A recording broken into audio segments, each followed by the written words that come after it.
G'day, my name's Darryl Webb. Today we're having a look at the Infiray Eye series in this C2w. This is the base sensor model, but it has things like Wi-Fi and whatnot. So it has some of the niceties with some internal memory so you can record and things like that. So what we'll do is we'll go over its specs and build quality, and then besides that we're just going to take it out and I'll do some footage with it so you guys can see how the performance sort of really stands up against some of the higher end ones. And keeping in mind that this is their budget one, we'll talk about whether or not you really need to spend the extra money if this one's suitable for what you need. This one was actually quite surprising, and coming in at under $1,000 Australian, there's a lot of pros to this one. Anyway, on that note, let's get into the review. Okay, so when you get it new in the box, there's actually a lid that goes over that. In there you'll find some user manuals, Australian wall wart, some paperwork about doing some product manuals and things like that. You get a little baggies on there as well. I'll just move that stuff out the way just because I've had it all unpacked. You also get a charging lead and computer interface lead. There's some lanyard there. There's some leads that are for hooking, they're like RCA to that USB port, so you can run it directly to a monitor, and you get the unit itself. So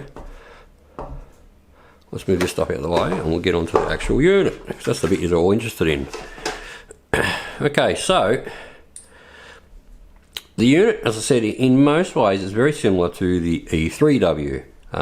This is just a one step down in sensor size, but we'll go over some of its specs. So the resolution is 256 by 192. The pixel size is 12. It has an NETD MK of less than 40. Has 25 Hz frame rate. It has a 13mm objective lens. The field of view is 13.5 by 10.1 degrees. The display resolution is 720 by 540. It has electronic zoom 2 times. It has 16 gigabytes internal memory for recording to. It has 12-hour battery life. It weighs less than 420 grams. The dimensions are 160 by 62 by 62, and it has a detection range of a target, which is, they do a typical human sized target at 1.7 meters high by 0.5 meters wide, and it has a detection range of that at 675 meters. So it's meant to be quite useful and sensitive and all that good stuff. Now we'll just quickly talk about some of the features on it and some of the build quality. Everything is sort of rubber armoured. When you hold the button in, it turns the unit on. It'll actually show in the tailpiece that it's turning on. And there is a little indicator light there to let you know if it's in standby or turned on and things like that. There is a adjustable diopter. So if you wear glasses or just your eyesight isn't as good as when you were younger and you need to focus it down, that is very accommodating. On the bottom there is a camera mount, and it's sort of incorporated. It's a heatsink and a camera mount in one, and it does work quite well. I've put it up on the tripod and it holds it there good. It doesn't interfere with any of its cooling properties or anything like that. Okay, besides it being all rubber armoured and whatnot, not slippy in the hand, some of its other specs are it has a 13mm lens. It's fixed, it's not focusable, so if you need to see something really close, this probably isn't the unit for doing that. It's more for things out a bit further away. But with that said, sometimes a fixed focus is just handy because everything sort of from, like, I don't know, 6 or 7 meters away and to infinity is in focus. So no mucking around with the focus needed. There is a couple of little things on here. Now I know, from what I believe, I haven't actually done it, but you can go through their website and there's some way of unlocking some extra features. I think for different countries they're different, so you sort of have to unlock them yourself. But the one is a little torch, and I think one is a laser pointer.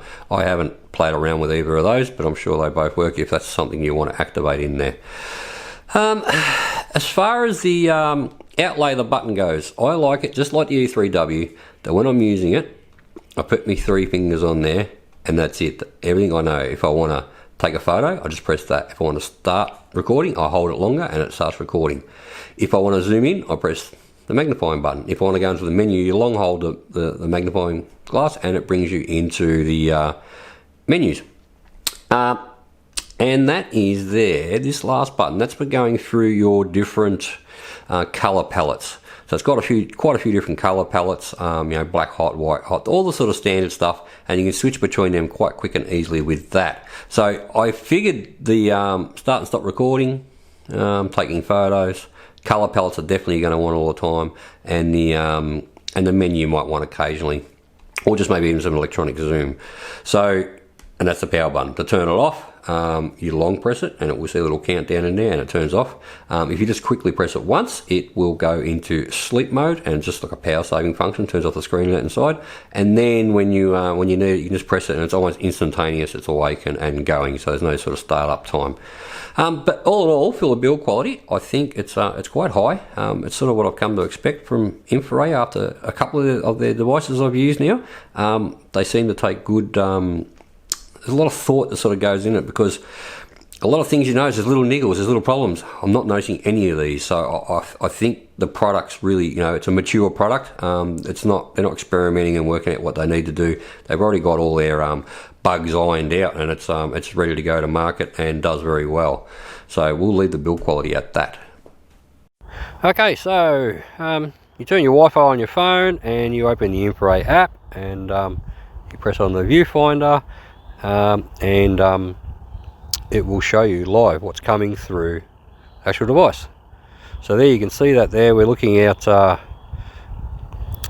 there's some roos out there, some other little things out there. We can see they're probably distances out to 300 or 400 meters. Some buildings down there.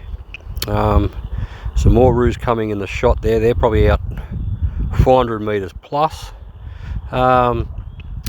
There's a house there in the center of frame. That house from where I'm standing is exactly by my rangefinder, 550 meters.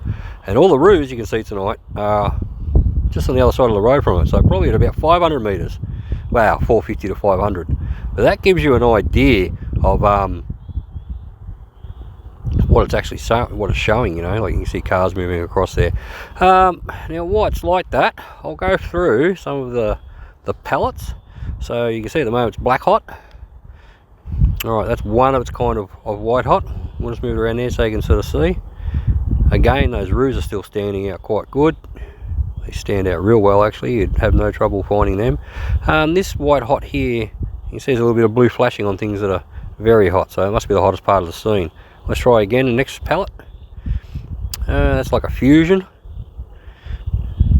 They all seem to look a little bit different when I record them through my phone. Through the eyepiece, the coloration is not exactly the same. But even so, you can still see how it's working. I can still see those roos there in that bluey colour. Let's change again. Alright, that's a white hot again. No worries at all about the roos standing out there. Let's go back through another one. A different kind of white hot. Maybe not so contrasty. Again, you can still see those roos and everything goes fine. And back to black hot, which for night time is my favourite. I do enjoy using the black hot. I find it sort of stands out the best. But different conditions and different animals and things like that, it's nice to have these different palette options because they come in handy. Pros and cons. I'm going to start off with pros. It's essentially the same unit as the E3w. The build quality, you know, like heatsink, the same way. It's got the little camera mount, the very high quality diopter, the clickiness of the buttons, USB interface and power button, the sort of the way it all just sort of fits your fingers, nice little rubber lens cap. It's virtually the same unit, just a step down in one sensor size. And if you compared it to the E3w, if you were to click digital zoom on the E3w and it jumps in that little bit, it gets a tiny bit more pixelated, but the field of view gets a bit smaller. That's this. So you're getting the E3w features, bar the field of view, and that extra tiny bit of resolution, and you're getting it in a unit that costs under $1,000 Australian. So that's why I'm going to leave the pros on that, because you can go back and watch the E3w review if you'd like. I'll put a link to it in the description, or a card up there, I think it goes, and you can actually sort of see that for yourself. But it is high quality little device, and it can handle a little bit of weather and things like that. So lots of things to like about it. All right, cons. A bit like the E3w, there's not really many cons. The form factor's good. The battery life is really good on this one, even a bit better than the E3w, and it has things like Wi-Fi in that. So I can't sort of find any real cons.